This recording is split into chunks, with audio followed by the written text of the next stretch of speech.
Why a life insurance audit can make you or save you thousands of dollars.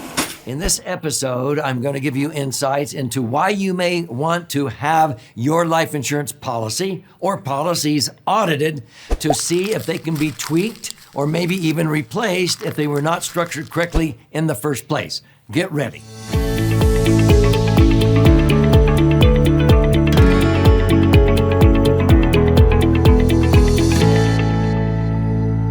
So I'm Doug Andrew. I've been a financial strategist, a retirement planning specialist now for 5 decades, helping thousands of people optimize their assets and minimize taxes and empower their authentic wealth.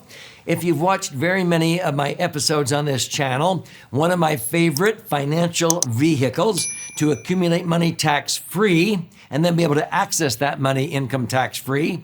And then when you ultimately pass away, anything you leave behind blossoms, increases in value and transfers tax-free, is a max-funded indexed universal life insurance policy structured correctly and funded properly. Then it is deemed a laser fund. LASER is an acronym that stands for Liquid Assets Safely Earning Returns. It happens to be the title of my most recent best-selling book that I want to gift you at the end of this episode. Now, what is an insurance audit? Unfortunately, out of probably 50,000 plus insurance agents in America that sell indexed universal life, I would dare say that well over 95% of those indexed universal life policies that are being sold are not structured correctly and funded properly to perform at the best net internal rate of return for goals of living benefits, tax-free accumulation. When universal life was first introduced by E.F. Hutton back in 1980, they were designing it primarily for living benefits, life insurance, not death insurance, to accumulate money tax-free under 3 sections of the Internal Revenue Code that have been grandfathered for 108 years, Sections 72E, 7702, and 101A. In order to do it, you must comply with tax citations TEFRA, DEFRA, and TAMRA. TEFRA means the Tax Equity Fiscal Responsibility Act of 1982. DEFRA is the Deficit Reduction Act of 1984. Those 2 tax citations talk about how to squeeze down the amount of death benefit attached to the account so that you can have the highest net internal rate of return. You can't believe how many insurance agents don't know how to do that. And so they have way more insurance than you need so that if you were to earn 8% average, you might only net 3 or 4%. I want you, if you earn to 8% gross, to net 7% retroactive back to day one. But most insurance policies are not designed to do that.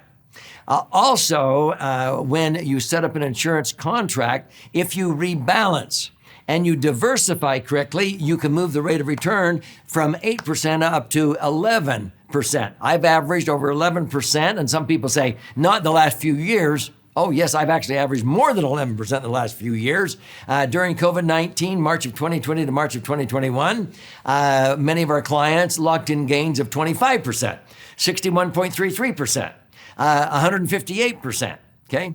And so if you understand rebalancing and diversification, this is taught on this channel and in the book I want to gift you, then you can earn rates of return where if you average 11% like I have since 1997, you want to net cash on cash over 10%.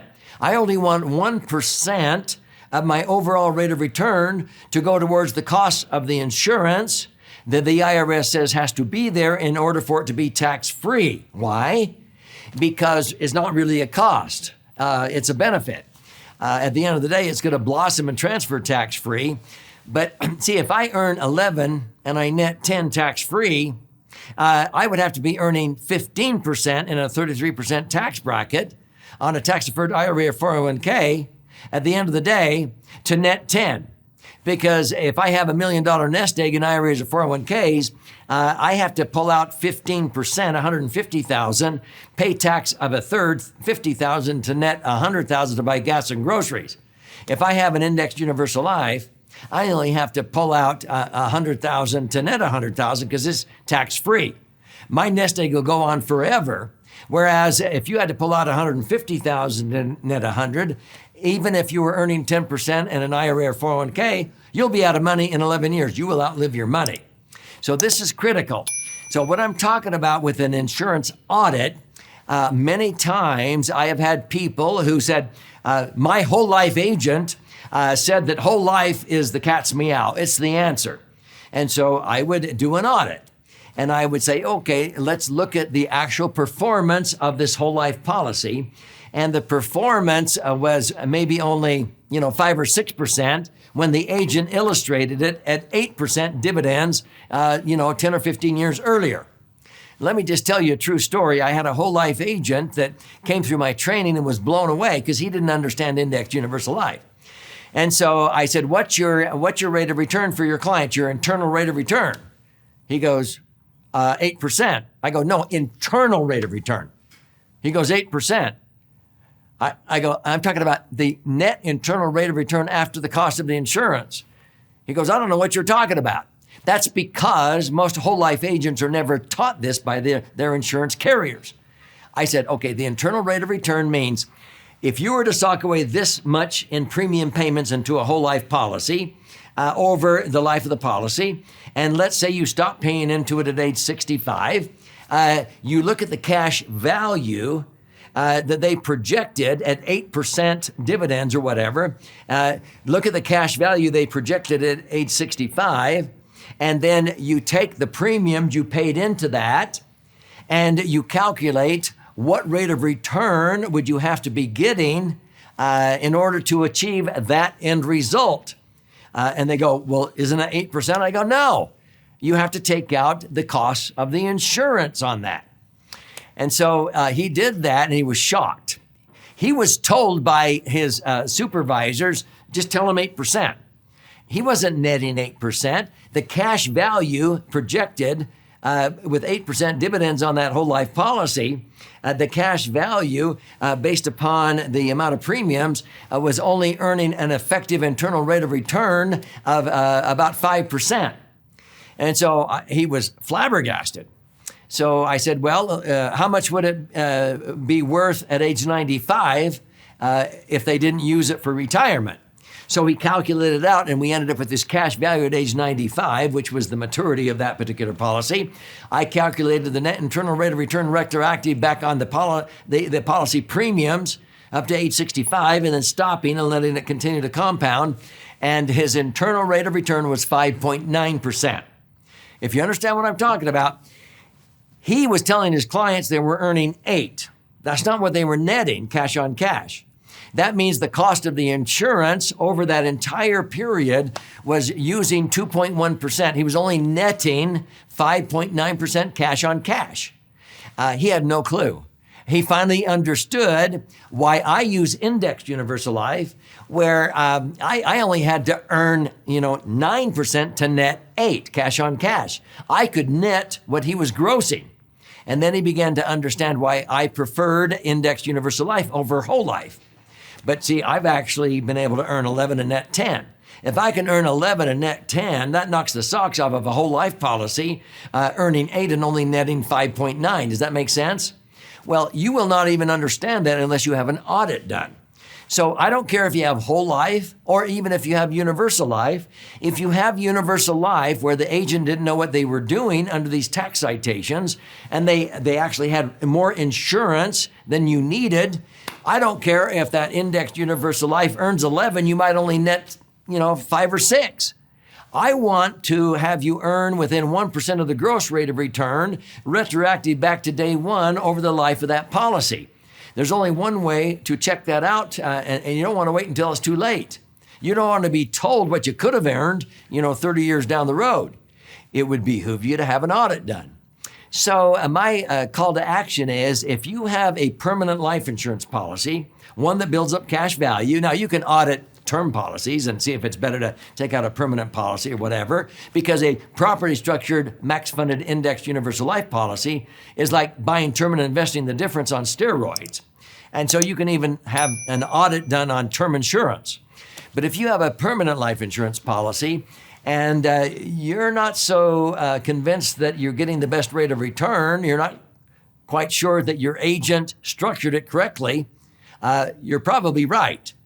Because over 95% of insurance agents, they either didn't know what they were doing or they're telling you you're earning 8, when in actuality, at the end of the day, you're only netting 5.9. You can do better than that. So it's really important to have an audit done. And so I have a select few that I have trained that they can do an audit, so that if you have a policy that simply needs some tweaking, some changes, you need to put more money into it, or you need to reduce the death benefit so that you can earn 8 and net 7, or you can earn 11 and net 10, these agents will do that. They're not out trying to replace your life insurance. They can maybe help you tweak your existing policy. But they'll also be honest with you. If there's no way that they can make a whole life policy that's only really paying 6 and you'd be lucky to net 4, if they can't create an effective living benefit out of that policy, you should probably get rid of it. If your objective is living benefits, then you want to do a 1035 exchange. You can take all of the cash value and you can transfer it into a new policy, and your grandfather, you don't have to pay tax on any gain that you may have had in that policy, even if you've had it for years. But you don't want to keep chasing good money after bad. Get an audit done sooner than later, so that if it only takes a little bit of tweaking, great. But if you need to replace an existing whole life policy or a universal life policy that is not structured correctly or funded properly, or does not have the ability to use certain strategies on it, like some of the newer policies have, it may behoove you to have an audit and then do a 1035 exchange from the old policy to a new one, because you'll be shocked. When we do this for people and we show them, you know what? If you keep this old policy, you're gonna actually cost yourself about $150,000 that you're gonna miss out on, that you could have had with the same amount of money you're putting in this old policy. You could have $150,000 more putting in this one.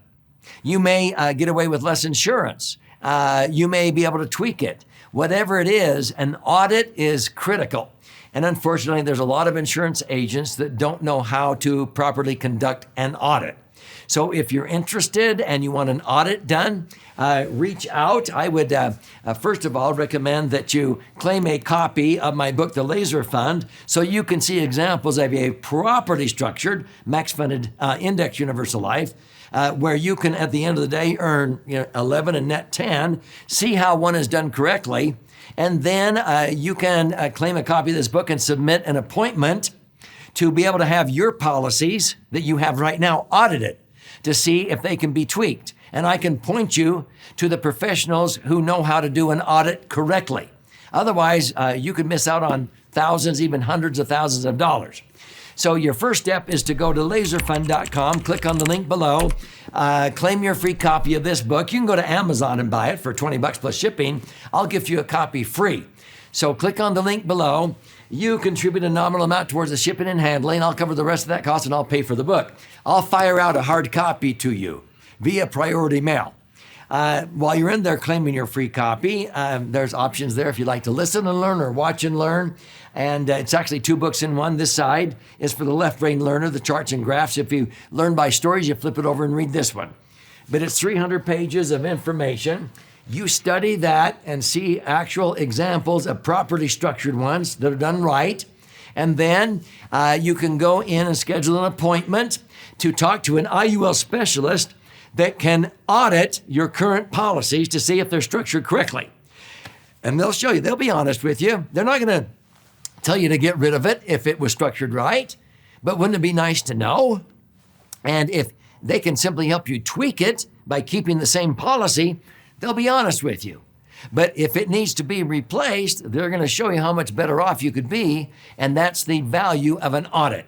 So schedule a time to talk to an IUL specialist, get your policies audited sooner than later so that you don't miss out on earning the best rate of return and having the best net internal rate of return, so the cost of the insurance is as small as possible. That will help you out in the long run by tens of thousands, if not hundreds of thousands of dollars.